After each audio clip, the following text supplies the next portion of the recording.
योकोसो to anime. तो guys ये है चैप्टर 5 लायर। और चैप्टर की स्टार्ट में हम राइनर एंड काबी को देखते हैं एंड वो दोनों लिबेरियो के इंटर्नमेंट जोन से चल रहे होते हैं और वहाँ के एल्डियंस राइनर एंड काबी को उनकी सफलता के लिए प्रेज करते हैं। एंड इंटर्नमेंट जोन के गेट पर पहुंचने के बाद राइनर गार्ड्स को बताता है कि उसे वॉरियर्स हेडक्वार्टर्स जाना है एंड राइनर एक गार्ड के साथ नेक्स्ट वॉर की पॉसिबिलिटी के बारे में डिस्कस करता है एंड सेकेंड गार्ड काबी को मार्ली एंड मिडिस्ट के वॉर के बारे में सवाल पूछकर परेशान करता है और सेकेंड गार्ड थोड़ा सा सरप्राइज होता है क्योंकि काबी ने वॉर के बारे में कुछ नहीं बताया। और जब राइनर काबी से इस अनयूजुअल बिहेवियर के बारे में पूछता है तब काबी राइनर को अक्यूज करती है और कहती है कि जब से राइनर पैराडाइज आइलैंड से लौटा है तब से राइनर स्ट्रेंजली एक्ट कर रहा है और राइनर के मॉम ने भी राइनर के इस स्ट्रेंज बिहेवियर को नोटिस किया है।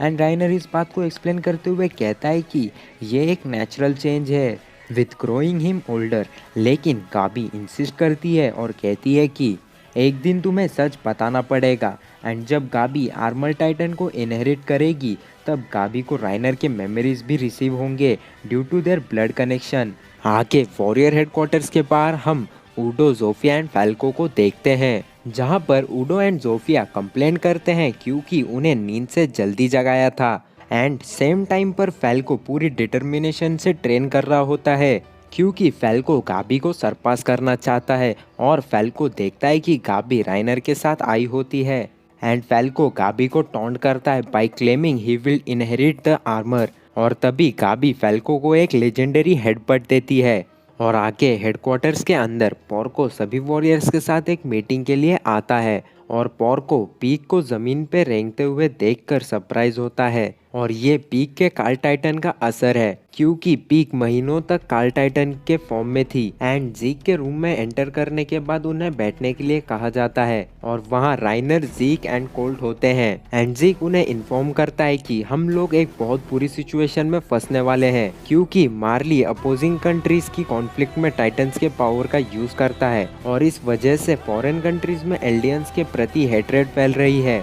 आगे जीक वॉरियर्स को इन्फॉर्म करता है कि फोर्ट स्लावर के बैटल के दौरान जो कन्वेंशनल वेपन्स है वो धीरे धीरे टाइटन्स की पावर को सरपास कर रहे हैं and Eldians will soon risk their strategic values for Marley. और अगर ऐसा होता है तो मार्ली को जल्दी ओवरटेक किया जाएगा एंड एल्डियंस अपने ह्यूमन राइट्स को खो देंगे और साथ ही में एल्डियंस एक लाइफ और डेथ की सिचुएशन में आ जाएंगे। एंड अकॉर्डिंग टू जीक यहाँ सिर्फ एक ही सॉल्यूशन है, is to retake founding titan from paradise island और फाउंडिंग टाइटन की पावर्स की मदद से मार्ली की पावर्स को स्टेबलाइज करें and at the same time paradise island के एल्डियंस जो कि पूरी दुनिया के लिए थ्रेट है उन्हें कुचल देना। आगे पीक पॉइंट आउट करती है कि फाउंडर को रिस्टोर करने से एल्डिया का स्टेटस रिस्टोर नहीं होगा और जीक एक्सप्लेन करता है कि हम पूरी दुनिया को दिखाएंगे कि पैराडाइज आइलैंड वर्ल्ड के लिए कितना बड़ा खतरा है with the help of Tyber family. और मैं तुम्हें बता दूं टाइबर फैमिली वॉरहैमर टाइटन के पावर्स को पोजेस करती है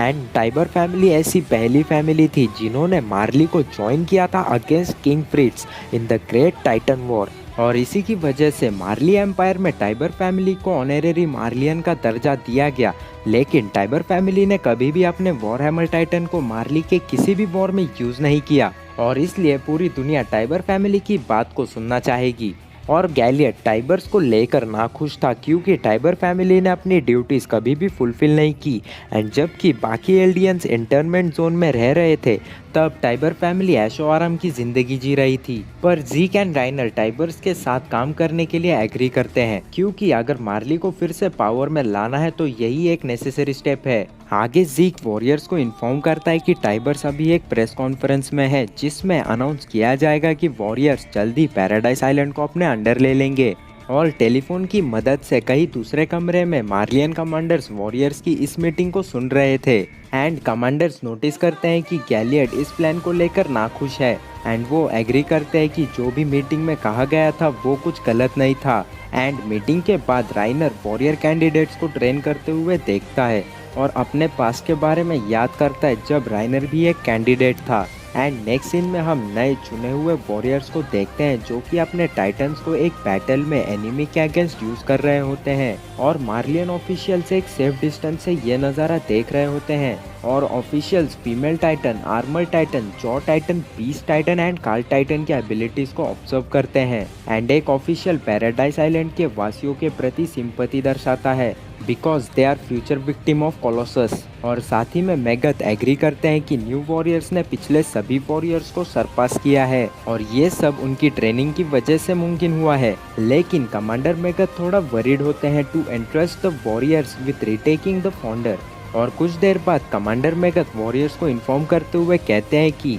तुम में से 2 वॉरियर्स यही रहेंगे टू प्रोटेक्ट मार्ली एंड वो वॉरियर्स ज़ीक एंड पीक है while Reiner, Bertholdt, Annie and Marcel को पैराडाइज आइलैंड भेजा जाएगा। एंड मीटिंग के बाद पोर्को गुस्से में राइनर पे अटैक करता है और पोर्को राइनर से कहता है कि मुझे बताओ तुमने ऐसा क्या किया जिसकी वजह से तुम्हें वॉरियर बनाया। एंड राइनर पोर्को को टॉन्ट करने लगता है और मार्शल पोर्को को राइनर से माफी मांगने के लिए फोर्स करता है। और नेक्स्ट सीन में हम देखते हैं कि चारों वॉरियर्स के लिए एक परेड अरेंज की जाती है एंड परेड के दौरान राइनर क्राउड में अपने फादर को स्पॉट कर लेता है और राइनर उस आदमी को उसके किचन तक फॉलो करता है एंड राइनर उन्हें एक्सप्लेन करता है कि अब राइनर एंड उसकी मॉम ऑनरेरी मार्लियंस है तो वो अब अपने फादर के साथ फिर से रह सकते हैं। लेकिन तभी राइनर के फादर राइनर को इंटरप्ट करते हैं और गुस्से में यहाँ से जाने के लिए कहते हैं और आगे कहते हैं कि तुम और तुम्हारी मॉम एक डेविल हो। एंड आगे उसी दिन चारों वॉरियर्स को पैराडाइज आइलैंड के लिए रवाना किया जाता है और जाने से पहले राइनर अपनी मॉम को एक गुड बाय कहता है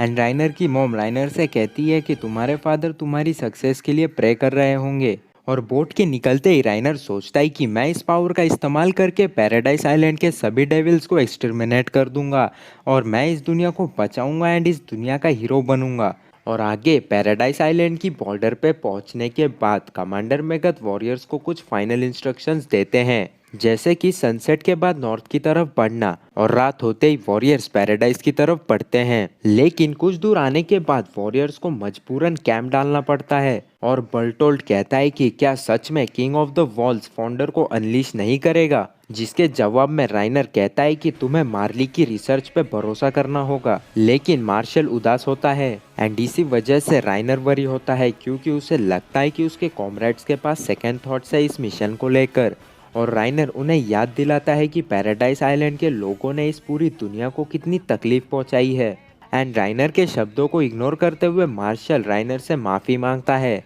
और ये सुन के राइनर थोड़ा कंफ्यूज हो जाता है। और आगे मार्शल रिवील करते हुए कहता है कि आर्मर टाइटन के लिए पोर्को को चूज किया गया था, ना कि राइनर को। मार्शल ने अपने भाई को सेफ रखने के लिए अपने सुपीरियर्स को राइनर को चूज करने के लिए सजेस्ट किया था। और ये सुन के राइनर पूरी तरह से चौंक जाता है एंड सुबह होने के साथ साथ एक टाइटन जाग जाता है और ये टाइटन राइनर पे अटैक कर देता है। लेकिन तभी मार्शल आकर राइनर को बचा लेता है पर वो टाइटन मार्शल को पकड़ लेता है। आगे वो टाइटन मार्शल को खा जाता है जिससे मार्शल के जॉ टाइटन की पावर्स उस टाइटन पे पास ऑन हो जाती है। एंड मैं तुम्हें बता दूं ये और कोई नहीं बल्कि ymir है एंड ymir को जॉ टाइटन के पावर्स यहाँ से मिले थे। और जब ये सब हो रहा था तब बाकी वॉरियर्स वहाँ से भाग जाते हैं एंड राइनर वोव करता है कि वो पैराडाइज आइलैंड के सभी डेविल्स को पनिश करेगा और पूरी दुनिया को बचाएगा। एंड यहाँ ये चैप्टर खत्म होता है। और अगर तुम्हें ये चैप्टर पसंद आया है तो इस वीडियो को लाइक करो और अगर तुम्हें ये चैप्टर कुछ ज़्यादा ही पसंद आया है तो इस वीडियो को अपने दोस्तों के साथ शेयर करो। और अगर तुम्हें नेक्स्ट चैप्टर जल्द से जल्द चाहिए तो इस वीडियो पे हम लाइक कायम रखते हैं 150 लाइक्स। एंड मुझे पता है कि ये लाइक कायम बहुत ही बड़ा है और मुझे ये भी पता है कि तुम इस लाइक कायम को जल्द ही कंप्लीट कर दोगे, तो कर दो यार, गरीब की दुआ लगेगी। एंड इसी तरह के एनीमे रिलेटेड कंटेंट देखने के लिए इस चैनल को सब्सक्राइब करो। मैं मिलता हूँ तुमसे नेक्स्ट वीडियो में, तब तक के लिए सायोनारा।